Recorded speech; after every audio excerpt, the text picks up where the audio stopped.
Pa? Umabot na ng Pangasinan. Layo na. Tagal nyo na nagpa-skid, sir. Ngayon lang po, tinatuloy din kayo. Busy rin. Sa pinakamalayo, Pangasinan. Tagal na nun, no? Kailan pa yung last year pa ba yun?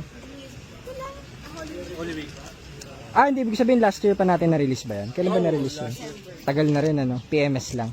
Sige po, sa office muna tayo, sir. Para, kami nang bahala. Mamaya, ipayaram kami yung susi. Kami na po magpasok. Maglabas lang kami sa sakyan. Daming tao, sir. Sige po, sige po.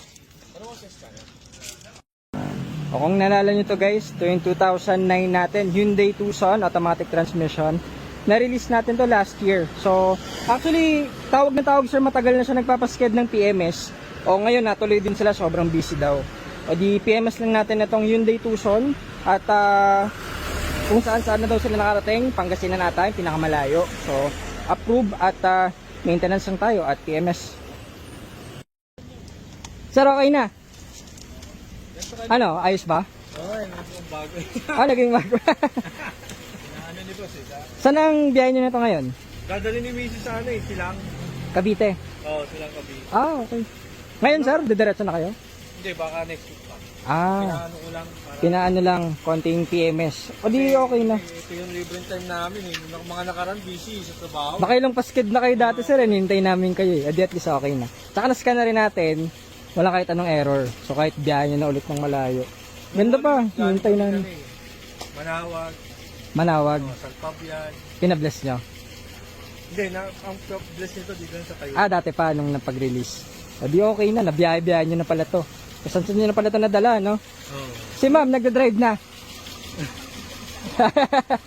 Ayos. Okay na, ganda pa rin.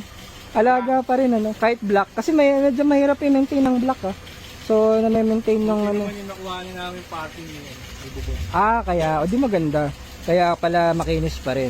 Saka alaga lang sa car wash, yung paano yung mga watermarks. So, ganda pa rin. Ayos. All goods. Okay na, Edwin. Pwede ng pagkalabas itong ito pala, may releasing pala tayo ng EcoSport din, 2015. So, ito naman is Bicol bound. So, yan yung isa nating releasing for testing yan. Okay. Sir. Yung reset. Sige, pakita ko sa inyo. Baka yung trip A, trip B, reset natin. Sipatin natin. Yeah. Yung kilometers, Yan, trip A. Ito sir, trip A, trip B. Reset ko sir. Sir, Pino-hold lang to eh. O yun, naka-reset na. Hold nyo lang to sir. So, dalawa yan. Kapag yung trip A na-reset, pwede yung trip B. Ayan, pwede nyo i-reset din. Kung gusto nyo mag-check nung, may biyahe kayo, reset nyo to. O di malalaman yung, yung gas consumption nyo, yung ilang kilometers, o ganun. Yun lang. Ito lang sir, i-hold nyo lang to. Ayos. Ang ganda na sir, nakapagpakabit pala kayo ng head unit. Aircon, lamig. Ayos. O sige. Ayos. Yeah, okay. Biyahe na ulit. O yan guys, ang ating kwento ng 2009 Tucson. So, PMS lang after last year na release. Biyahe na ulit.